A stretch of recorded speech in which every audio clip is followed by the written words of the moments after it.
저는 이제 말씀 쭉 드렸다시피 위기 청소년 사역을 하고 있습니다. 저희가 맡고 있는 아이들 소개를 간단히 드리면 저희 아이들 같은 경우는 그냥 이렇게 학교에서 좀 문제 일으키는 친구들, 그리고 이렇게 뭐 술 담배 하거나 뭐 이런 친구들이 아니라 저희 아이들 같은 경우는 아예 이제 학업을 포기한 친구들이에요. 그래서 학교 밖 청소년, 가정 밖 청소년이라고 얘기를 하고, 대부분 이제 기관 출신들, 소년원에 있는 아이들, 소년원에서 이제 나온 아이들을 많이 맡고 있고요. 저희가 그래서 몇 가지 아이들을 분류를 좀 했어요. 그래서 저희가 전문적으로 사역을 하기 위해서 이렇게 아이들을 특수 기관으로 이렇게 쭉 함께 나눠서 사역을 하고 있는데, 그 중에 첫 번째가 어떤 아이들이냐면 흔히 말하는 이제 생활관이라고 표현을 하는 애들이 있어요. 생활하는 애들이다라고 표현하는데, 이 아이들이 이제 서울시에 보면은 6개 정도의 생활관이 있는데, 아이들이 전신을 이렇게 문신을 하고 이렇게 덩치를 막 이만큼 이렇게 불려서 본인들끼리 생활하고 본인들끼리 이렇게 공동체를 이루는 아이들이 있는데, 이제 이런 친구들 저희가 또 전문적으로 맡아서 섬기고 있고요.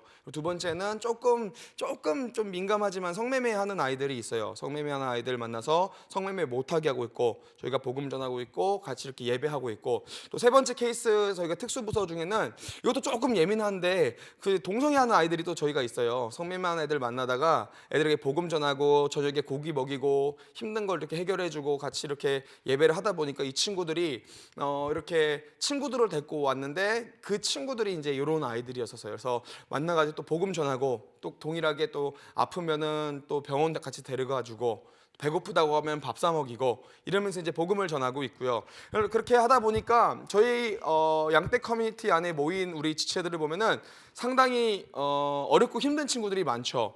모두가 다 뭐 편부모, 좋은 아이들이 편부모 가족, 그리고 좋은 아이들이 조부모 가족이거나 아예 부모님들이 없는 지체들이 굉장히 많아요. 그리고 이런 친구들이 쭉 살다 보면은 삶의 풍파와 이런 파도들이 많이 있죠. 근데 너무 독특한 거는 뭐냐면, 또 제가 이렇게 우리 이무영 목사님이 어떤 사연 있게 생긴 얼굴, 간증 많은 몸이라고 하지만, 사실 저는 제 살아온 배경은 목사 아들로 자랐어요.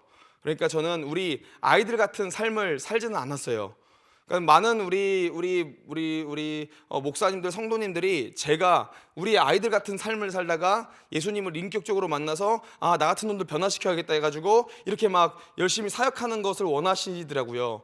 근데 저는 사실은 그런 어떠한 간증은 아니고, 저는 교회 안에서 자랐습니다. 교회 안에서 자랐고, 목회자 자녀로 개척교회, 아주 조그마한 개척교회 목회자 자녀로 자라면서 사실 아픔이 좀 달랐죠. 어려움이 좀 달랐고, 제 삶에서 언제나 하나님은 계셨고, 제 삶에서 돈은 없었지만 부모님의 사랑은 받았고, 제 삶에서 뭐 놀러는 많이 갔지만 언제나 집은 들어갔고, 그러니까 이런 어떤 같이 공부를 못했다는 같은 어떤 공통점은 있지만 사실은 좀 다른 아이들이었어요, 저한테는.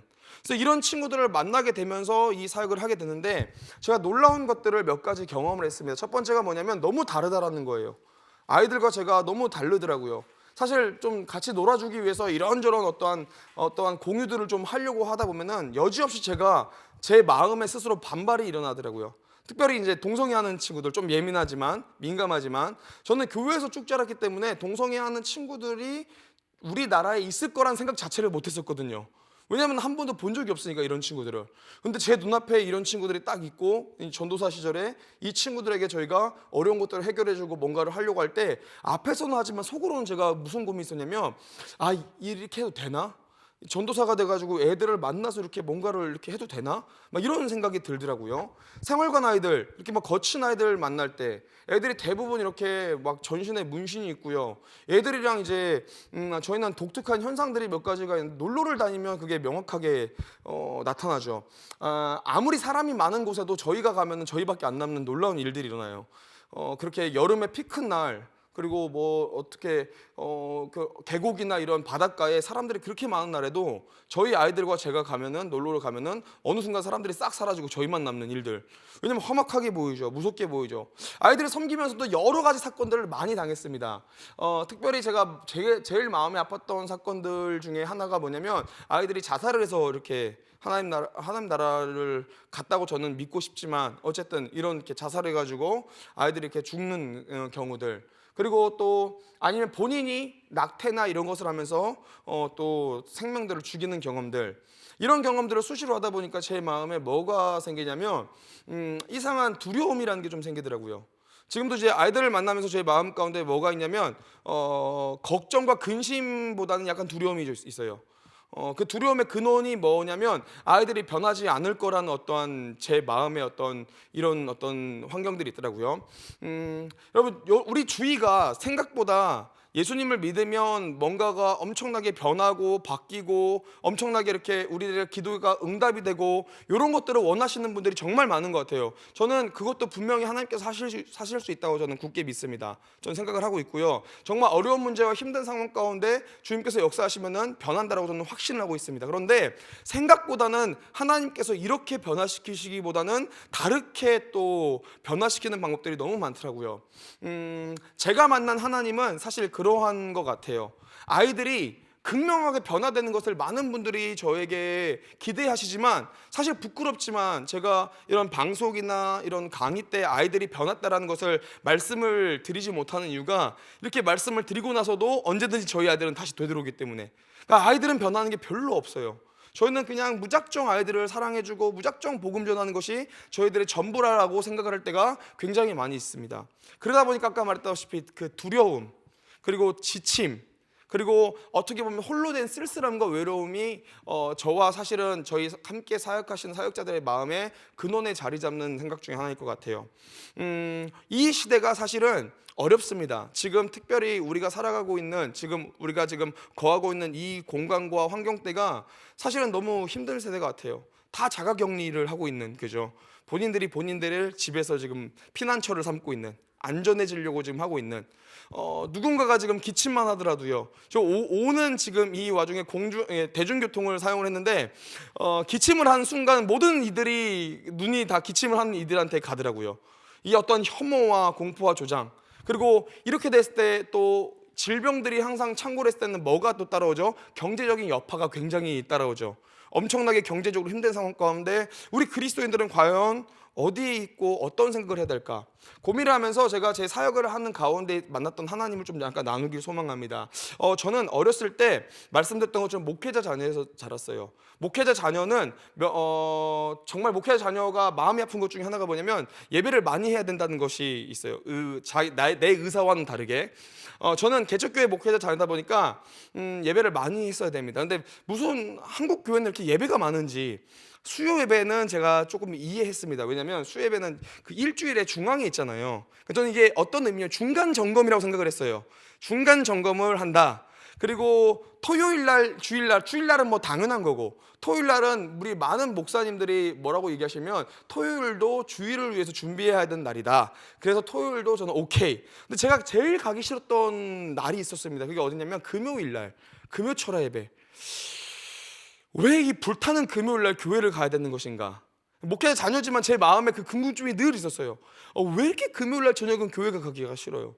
그때 금요일 저녁이 되면 제가 어렸을 때 기억을 보면 그때 재밌는 프로그램이 참 많이 했던 것 같아요. 전 촌 출신이고 지방 출신이기 때문에 뭐 이런 케이블들이 많이 없었습니다. 그리고 생각보다 이 얼굴과 이것보다 생각보다 제가 이제 한 살 한 살 우리 선배님들에 비해서 이런 말 하기 너무 부끄럽지만 이게 제가 좀 이게 그작 100% 젊다라고 얘기를 못하게는 나이가 되고 있는 것 같은 느낌적인 느낌이 들더라고요. 그래서 어쨌든 제가 하여튼 국민학교 시절이었던 것 같아요. 국민학교 시절 그때는 모든 이제 케이블 TV를 저희는 촌이라서 없었고 이제 있는 TV 방송이 KBS 1, KBS 2, SBS, MBC, EBS 5개 프로그램이었는데 금요일날 저녁만 되면은 재밌는 영화들이 그렇게 많이 하는 거예요. 근데 저는 그러고서 한 번도 본 적이 없습니다. 왜냐? 금요철야배를 가야 되니까. 제가 너무 보고 싶었던 프로그램이 하나가 있었어요. 그 프로그램이 뭐냐면 전설의 고향이었어요. 전설의 고향. 전설의 고향. 제가 국민학교를 가면 모든 아이들이 전설의 고향 얘기를 하더라고요. 귀신이 어쩌고 구미호가 어쩌고 막 무덤이 열리고 뭐 어쩌고 저쩌고 막 얘기를 하는데 저는 그 자리에 끼지를 못하는 거예요. 왜냐? 저는 금요일날 그 시간에 교회에 있어야 되니까, 교회 가서 예배를 해야 되고 기도를 해야 되니까. 이게 저한테는 굉장히 큰 갈등이었어요. 어머니가 저에게 물어보십니다. 요셉아, 교회를 가야지. TV를 보고 있는 저에게. 저는 대답을 해요. 엄마, 저 교회 가기 싫은데요. 왜? 저 TV 보고 싶은데요. 저 전설의 고향 보고 싶은데요. 그러면 항상 저희 어머니는 저에게 그렇게 말씀하셨던 것 같아요. 요셉아, 네, 하나님이 좋아, TV가 좋아? 제 마음에서는 하나님이 좋죠. 근데 전 TV가 너무 보고 싶은 거예요. 엄마, 하나님이 좋은데 TV를 보면 안 돼요? 아니야. 하나님은 네 마음을 원하셔. 그렇게 늘 끌려갔던 시간들이 있습니다. 근데 어느 날인가 하나님께서 큰 은혜를 허락하셔서 그 1월 1일 신년 예배가 금요일이었던 적이 있어요. 1월 1일 신년 예배는 다른 교회는 모르겠는데 저희 교회는 그때 당시 어떻게 했냐면 저녁 11시 반 정도에 시작을 해서 예배를 하면서 12시를 넘겼던 것 같아요. 예배를 하면서 12시를 쭉 넘기는데 너무 감사한 거는 그날 저희 예배를 늦게 하니까 그 전설의 고향을 보고 갈 수 있는 거예요. 와, 그날 모여가지고 저 얼마나 기대했는지 몰라요. 어머니 아버지한테 말해가지고요. 어머니 아버지도 제가 그렇게 보고 싶다고 한 거를 또 늘 못 보게 하니까 마음이 얼마나 안 좋으셨겠어요. 그래서 막 생각이 나요. 막 오징어도 사오시고 막 과자도 사오시고 아이스크림도 사오시고 해가지고 이렇게 이제 온 가족이 삥 둘러서 이제 TV 안에 딱 앉아가지고 그 전설의 고향을 보는 거죠. 와, 전설의 고향을 보는데 저는 아직까지도 그때 봤던 그 전설의 고향보다 스케일이 큰 영화와 드라마는 본 적이 없는 것 같아요. 와, 너무 재밌는 거예요. 막 진짜 막 명불허전, 귀신들이 막 날아다니고요. 막 구미호가 막 있고요. 막 무덤이 열리면 손이 나오면서 막 내 다리 하나 막 이러고 있고요. 제가 그러면서 너무 막 재밌게 봤어요. 재밌게 보고 이제 전설의 고향 끝났습니다. 전설의 고향 끝나고 이제 그 금요 초라 예배를 가야 되는 거예요. 신년 예배를 가고 준비를 다 해서 기쁜 마음으로 이제 예배를 가는 거예요. 그러니까 그때가 너무 기억이 나네요. 저희는 촌, 아까도 말씀드렸다시피 리에서 자라와서 촌에서 자라와서 촌은 그 농촌이 되게 논이 되게 많습니다. 논을 보면은 한 사람만 걸을 수 있는 논밭이 있어요. 그 맨 앞자리에는 지금 돌아가신 저희 아버지, 그 다음 자리에는 저희 누나, 그 뒷자리에는 저, 그리고 제 뒷자리에는 저희 어머니가 이렇게 이제 일렬로 쭉 걸으시는 거예요. 걸어서 논 길 끝에 보면은 조그만한 동산이 하나 나옵니다. 그 동산으로부터 이제 진짜 시작이 되는 거예요. 동산을 딱 가면 그 입구 조금 걷다 보면 그 입구에 뭐가 있냐면 저기 오른편 정도에는 무덤들이 한 세네 개가 있어요. 그리고 그 주위에 뭐가 있냐면 어마어마하게 큰 나무가 하나가 있습니다. 그 나무가 어떤 나무냐면 당시에 우리 마을에서 무당들이나 약간 신기 있는 분들이 와서 섬기던 곳이었어요. 그러니까 약간 신수 같은 느낌? 그래서 막 거기에는 색종이 같은 것들이 막 달려 있고요. 이런 커다란 나무가 막 있는 거예요. 그런데 제가 방금 전에 뭘 보고 왔어요? 전설의 고향을 보고 왔어요. 제가 TV에 보던 모습이 그대로 현실에 있는 거예요. 그때 고등학교 1학년 때, 2학년 때, 초등학교 1학년 때, 2학년 때. 그때 순간 제 마음에 두려움이 임하기 시작합니다. 너무 무서운 거예요, 이게. 진짜로 나무가 막 흔들리면서 막 이게 진짜 귀신처럼 보이고요. 막 여기저기 휙휙 막 이렇게 뭐가 지나가는 것 같고요. 엄마 아빠가 다 있는데 우리 가족들이랑 같이 가는데도 막 무덤이 막 진짜 열려서 내 다리 나나 하는 것 같고요. 너무 두려움과 무서움이 있는 거예요.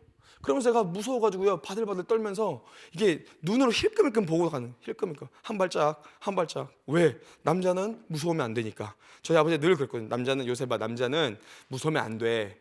남자는 무서우면 안 되는 거야. 그러니까 무섭지만 무섭지 않게 행동하기 위해서 정말 노력을 많이 하면서 무덤을 보고 힐끗힐끗 보면서 갔죠. 근데 저희 누나가 제가 무서워하고 있다는 걸 인지를 했나 봐요. 저희 누나가 정말 정말 나쁜 사람이거든요, 저희 누나가. 저희 누나 그때 뭐라고 얘기했냐면, 요셉아,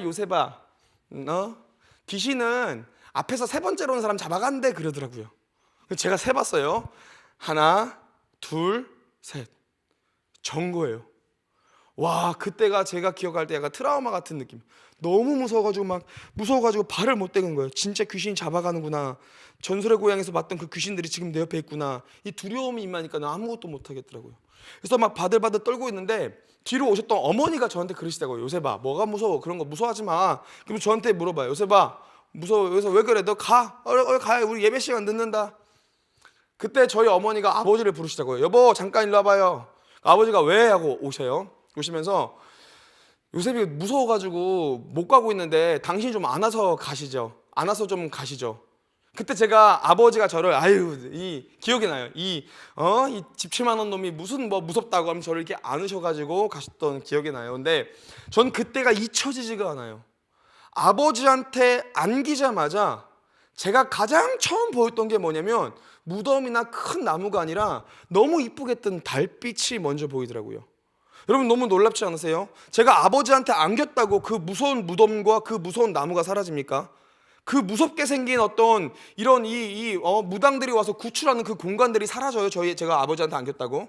아니에요. 그 자리는 여전히 그대로지만 제가 아버지한테 딱 안기자마자 가장 처음 보였던 거는 너무 이쁘게 뜬 달이 보이고요. 너무 초롱초롱하게 뜬 별들이 보이고요.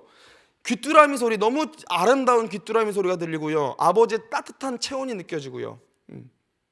저는 그 사건을 쭉 묵상하면서 무엇을 떠올렸냐면 어쩌면 예수님을 믿는 게 이런 것이 아닌가라는 생각을 많이 했습니다. 물론 하나님을 믿으면요 내 조그만한 믿음으로 주님께서 이루어질 것을 분명히 저는 믿습니다. 물론 상황적인 변화와 환경적인 어떠한 변화가 분명히 있다고 저는 생각을 합니다.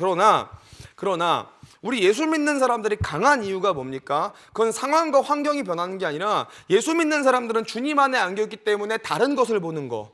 여러분이 코로나가 창궐한 세대 가운데도요 많은 혐오와 많은 어떠한 고통과 뭐 보이지 않는 미래와 무너진 경제와 너무 아픈 것들이 창궐하는 세대 가운데서도요 예수 믿는 사람들은 하나님 안에 거할 때 바라볼 수 있는, 꿈꿀 수 있는 아름다운 것들이 있다고 저는 생각을 합니다. 여러분들, 저는 이 방송을 보시는 모든 우리 성도님들께서 주님의 품 안에 거하시길 소망합니다. 주님의 품 안에 거하면 다른 것이 보일 거예요. 주님 안에 있으면 도저히 이 상황 속에서 보일 수 없는, 절망 가운데 보일 수 없는 소망과 희망들이 보인다고 저는 확신합니다. 마지막으로 성경 한 구절 읽어드리고요 함께 마치도록 하겠습니다. 시편 91장 말씀이에요. 시편 91장 1절에서 6절 말씀인데 함께 나누겠습니다. 지존자의 은밀한 곳에 거주하며 전능자의 그늘 아래 사는 자여, 나는 여호와를 향하여 말하기를 그는 나의 피난처요 나의 요새요 내가 의뢰하는 하나님이라 하시니, 이는 그가 너를 새 사냥꾼의 올무에서와 심한 전염병에서 건지실 것이미로다. 그가 너를 그의 기치로 덮으시리니 내가 그의 날개 아래 피하리로다. 그의 진실함은 방패와 손방패가 되시나니 너는 밤에 찾아오는 공포와 낮에 날아드는 화살과 어두울 때 퍼지는 전염병과 밝을 때 닥쳐오는 재앙을 두려워하지 아니하리로다. 여러분, 주님 안에 거하는 자, 하나님 안에 거하는 자는 절망 속에서도 언제나 소망을 바라봅니다. 하나님 안에 거하는 자는요 무에서도 언제나 존재하신 하나님을 볼 수 있습니다. 하나님 안에 거하는 자는 아무리 추운 날이 있어도요 그 추운 날 가운데 따뜻하게 다가오는 봄날의 그 봄 향음을 맡을 수 있다고 저는 확신합니다. 우리 귀한 청취자 여러분들, 우리 성도님들 하나님 안에 거하시기를 소망합니다. 저 역시도 우리가 함께 하나님 안에 거하면서 이 시기 가운데 하나님께서 원하시는 그 뜻, 이 시기 가운데 지키시는 그 보호하심을 우리가 누리시기를 간절히 소망합니다. 잠깐 기도하고 마치겠습니다. 하나님 감사합니다. 우리가 주님 안에 거하기를 소망합니다. 하나님, 주님을 믿는다는 것은 어쩌면 세상과 상황과 환경을 바꾸는 것이 아니라 먼저 우리들의 시야와 우리들의 소리와 우리들의 발걸음을 변화되는 것임을 고백합니다. 주님 안에 거할 때 주님 지키시고 보호하심 우리가 믿습니다. 주님, 우리들의 시선과 시야와 소리와 발걸음들이 늘 주님 안에서 주님과 함께 할 수 있도록 허락하여 주셔서 감사함이 예수님 이름 받들어 기도합니다. 아멘.